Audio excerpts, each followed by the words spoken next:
চাল কুমড়া, মিষ্টি কুমড়া, লাউ, লাউয়ের ছিলকা ভাজি আমরা অনেক কিছু খেয়ে থাকি। কেউ কি তরমুজের ছিলকা ভাজি খেয়েছেন?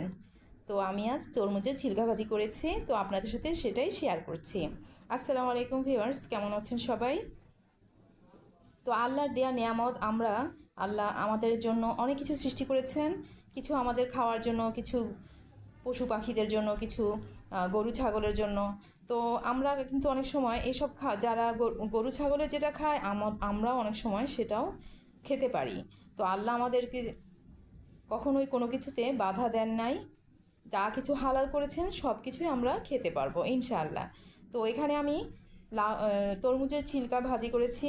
তো আপনারা দেখেছেন পেঁয়াজ, মরিচ, হলুদ, মরিচ, ধনে গুঁড়ো দিয়ে কষিয়ে নিয়েছি প্রথমে কিছুটা। তারপরে তরমুজের ছিলকাগুলো কুচি করে কেটে রেখেছিলাম, সেগুলো ধুয়ে পানি ঝরিয়ে এখন আমি এই মশলার মধ্যে দিয়ে দিয়েছি।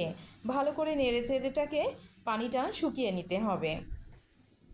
খুবই সিম্পল একটা ভাজি, এমন কিছু কঠিন কাজ নয়, শুধু খাওয়ার জন্য একটু অপেক্ষা। কেননা আমরা কখনো চিন্তা করতে পারি না যে তরমুজের ছিলকা কখনো ভাজি করে খাওয়া যায়। অবশ্য আমি আমার ভাবির কাছে একবার খেয়েছিলাম, সেটা আমার মনে আছে। তো ভাবলাম আমি একটু করে ফেলি। অনেক আপুরাই এটা করে থাকেন, আবার অনেকে জিনিসটা পছন্দ করেন না। যাই হোক, এটা যার যার পছন্দের ব্যাপার। আর অবশ্যই আমাদের অন্যের পছন্দকে সম্মান করা উচিত। কখনো সেটা নিয়ে উল্টাপাল্টা কথা বা খোঁচা মেরে বা টিটকারি করে কিছু না বলাই ভালো। আল্লাহ তাআলা সেটা পছন্দ করেন না। যাই হোক, আমি ভাজিটা করেছি, তো ভাবছি ইনশাল্লাহ ভালোই হবে। এখন অবশ্য আমি খাইনি, তার আগেই আমি ভিডিওটা আপলোড করে দিয়েছি।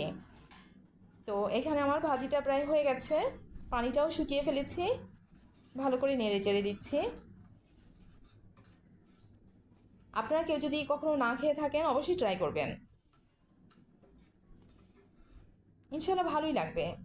হয়ে গেছে আমার ভাজিটা, পানিটা আমি শুকিয়ে নিয়েছি, ধনেপাতা দিয়েছি, আর পরিমাণ মতো লবণটাও দিয়ে দিয়েছিলাম পরে।